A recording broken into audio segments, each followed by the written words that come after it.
أعوذ بالله السميع العليم من الشيطان الرجيم بسم الله الرحمن الرحيم وصلى الله تعالى على سيدنا محمد وعلى آله وصحبه وسلم. We're sending prayers and salutations upon the mercy of all of humanity.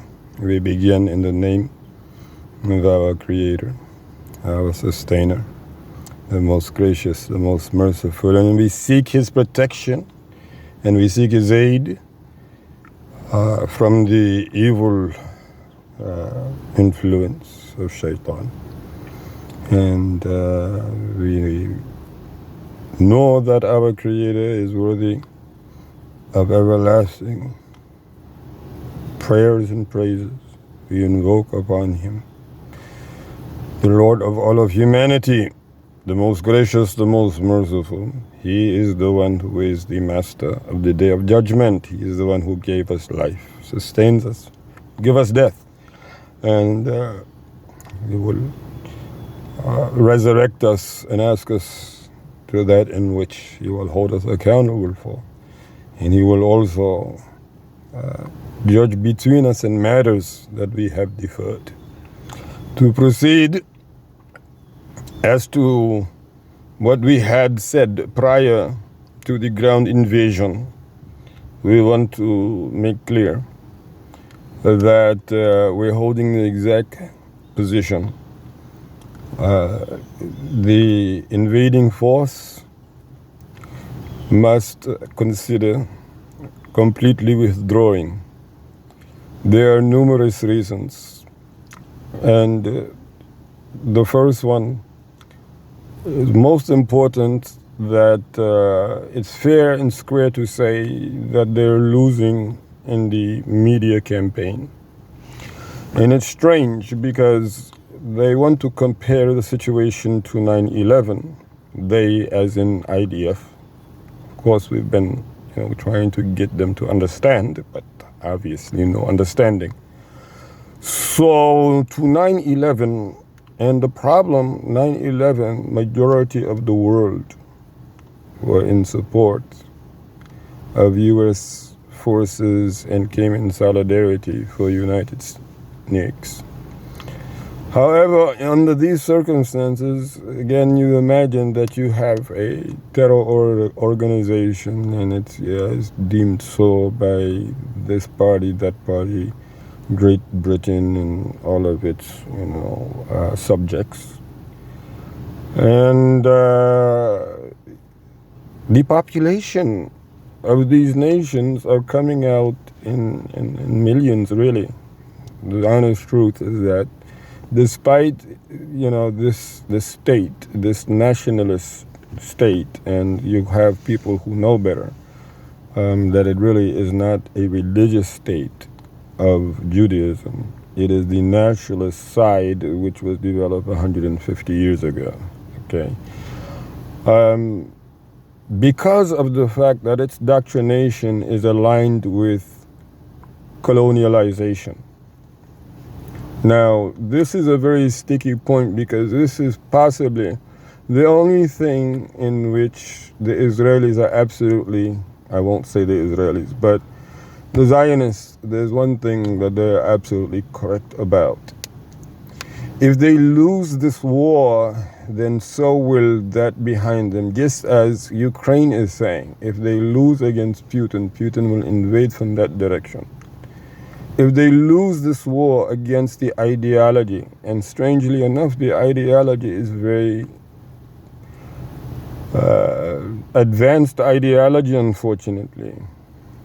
Because again, irrigation for the Zionist state, and the other one, a lot of funding and support to beef up security and all these other matters and infrastructures.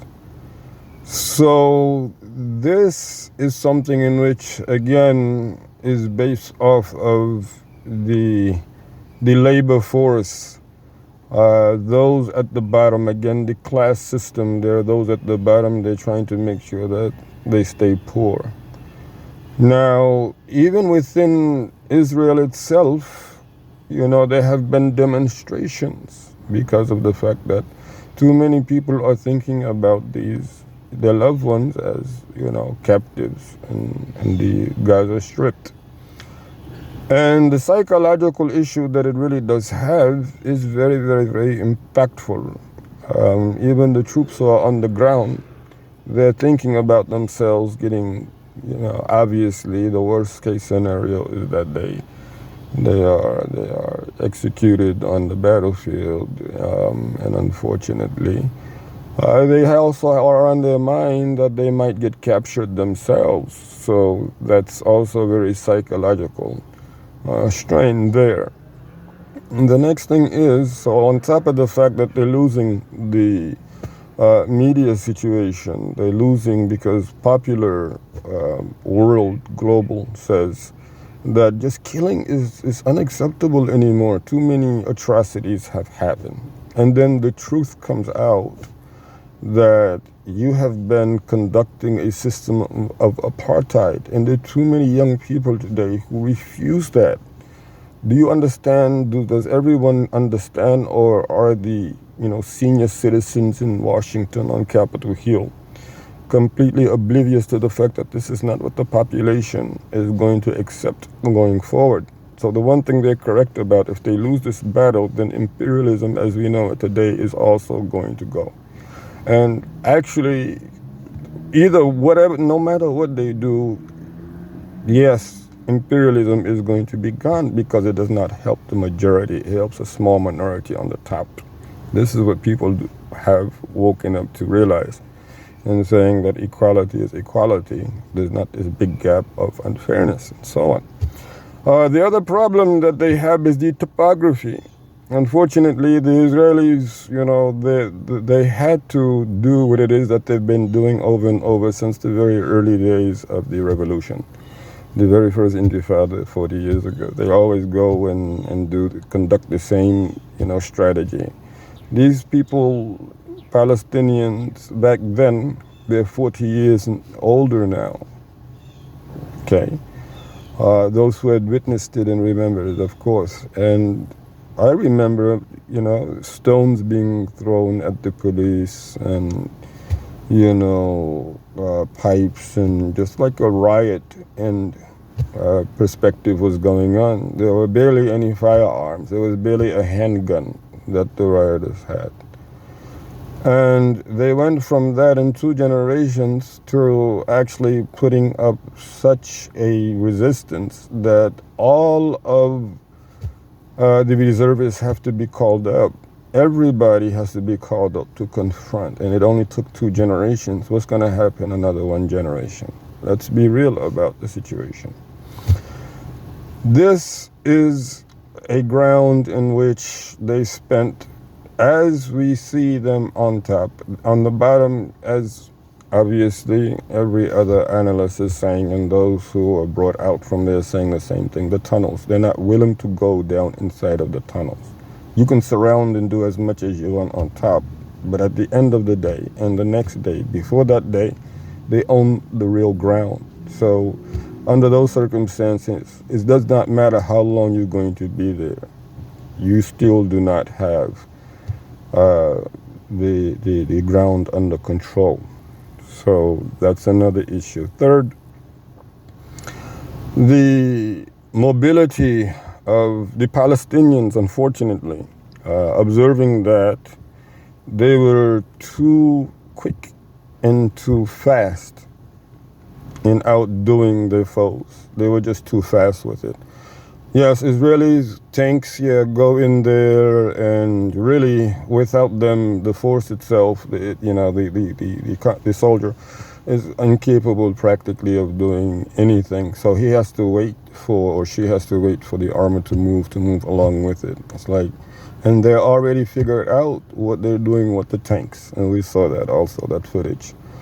So you have a problem of topography, you have a problem of the social media aspect, or rather the media campaign that you're losing. Politically, you're also losing ground. Politically, you're losing ground because, again, you have hostages that can be discussed or that should be discussed.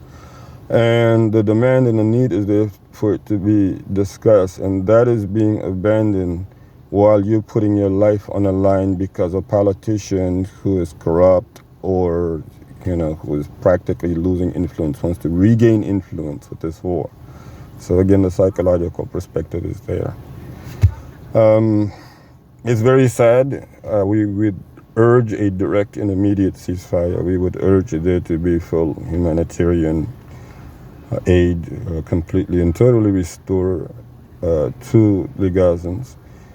We would also call for the neutral parties to act according to neutral parties and not sided with one or the other, because ultimately we all want the peace.